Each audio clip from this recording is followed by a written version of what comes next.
হাইছেন না ভাই, হাইছেন না। এই যে আপনারা মাথায় যে হেলমেট পরে ঘুরেন, দোকানদাররা কি বলে? হ্যামলেট।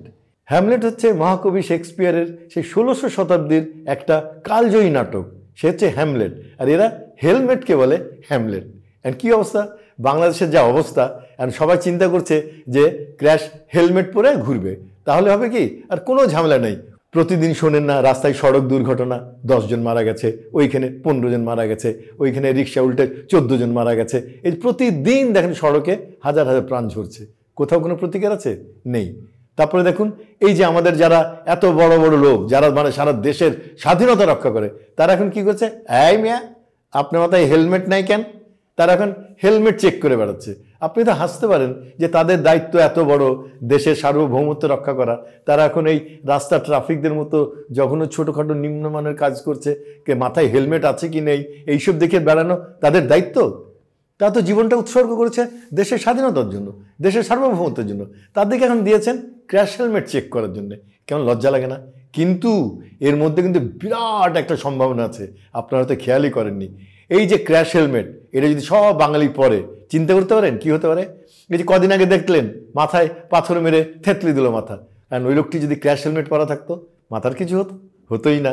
আবার শুনেন না, যে দেখলেন শুনলেন না, একটা মা তার বাচ্চাকে খিচুড়ি খাইয়েছে, শ্বাসনালীতে খিচুড়ি আঁকড়ে 8 মাসের না 9 মাসের বাচ্চাটি মারা গেল। এখন চিন্তা করুন, ওই বাচ্চার যদি ক্র্যাশ হেলমেট পরা থাকতো, মা কিছুতেই খিচুড়ি খাওয়াতে পারতো না, বাচ্চাও মরতো না। সেই জন্য ক্র্যাশ হেলমেটের বহুবিধ ব্যবহার এবং গুণাবলী রয়েছে। আরেকটি দেখুন, কদিন আগে কি শুনলেন? একজনকে ধরে, সে নাকি 100 বিরাট অফিসার, কীরকম সম্মানিত ব্যক্তি, সে বিরাট বিরাট সব বড় বড় অফিস এসে বসেছে, এক এক টেবিলের সাইজ কি, তার অফিস কত হাজার, 10,000 স্কোয়ার ফিটের অফিস টেবিল, আর বলবেন না 3,000 স্কোয়ার ফিটের টেবিল। এইসব বড় বড় লোকদেরকে আপনারা কী করলেন?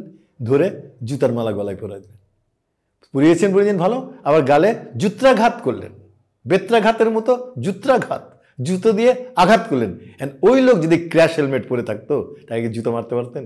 কিছুতেই পারতেন না। সেই জন্য আমরা ঠিক করেছি, যাই হোক, এখন আমরা বাংলাদেশের সবাই ক্র্যাশ হেলমেট পরেই ঘুরবো। এখন মনে করেন আপনি যদি ক্র্যাশ হেলমেট পরে ঘুরেন, তাহলে কি হবে? আপনি বলে, হয় মেয়ে হয়, ক্র্যাশ হেলমেট পরে ঘুরলে আমার প্রেমিক প্রেমিকারা কি করবে? পার্কে যায় কি ক্র্যাশ হেলমেটের ঘষাঘষি করে আগুন জ্বালাবে? না ভাই, দু একটা ক্ষেত্র তো আপনার এক্সেপশন থাকে, এক্সেপশন অফ দ্য ল। সেই জন্য সবসময় ক্র্যাশ হেলমেট পরবেন তা তো নয়। যখনই বাড়ি থেকে বেরোবেন, যখন আপনি অন্য জায়গায় যাবেন, যখন দেখবেন যে কোথাও কোনো ঝামেলা হচ্ছে, ক্র্যাশ হেলমেট। এই যে দেখুন, আপনারা যেমন মাস্ক পরেন না করোনা ঠেকাবার জন্যে, ঠিক ওইভাবে ক্র্যাশ হেলমেট পরবেন। মব ভায়োলেন্স, ক্র্যাশ হেলমেট পরুন। তারপর রাস্তায় দুর্ঘটনা, ক্র্যাশ হেলমেট পরুন। খিচুড়ি খেতে যে মারা যাচ্ছেন, ক্র্যাশ হেলমেট পরুন। মব ধরে জুতো পিটা করে, ক্র্যাশ হেলমেট পরুন। কিছুতেই আপনার কিছু হবে না। আপনারা সবাই ক্র্যাশ হেলমেটের দিকে নজর দেন। ক্র্যাশ হেলমেট যদি পরেন, তাহলে আর যাই হোক এইসব বিপদ থেকে রক্ষা করতে পারবেন। আপনারা তো ভাবছেন, হাসছেন যে কি পাগলের মতো বলে ক্র্যাশ হেলমেট পরে ঘুরবো, বউ জামাই রাস্তায় ঘুরতেছে ক্র্যাশ হেলমেট পরে। আর ভাই তাও রক্ষা পাবেন, কারণ কোনো রকম ছিনতাইকারীও যদি আপনাকে পেছন থেকে মাথায় আঘাত করে, কোনো লাভ নাই, কারণ আপনি ক্র্যাশ হেলমেট পরে আছেন। তাই এবার সবাই মিলে চলুন, করোনার সময় যেমন মাস্ক পরতেন, এবার তেমনি সবাই ক্র্যাশ হেলমেট পরে ঘুরুন।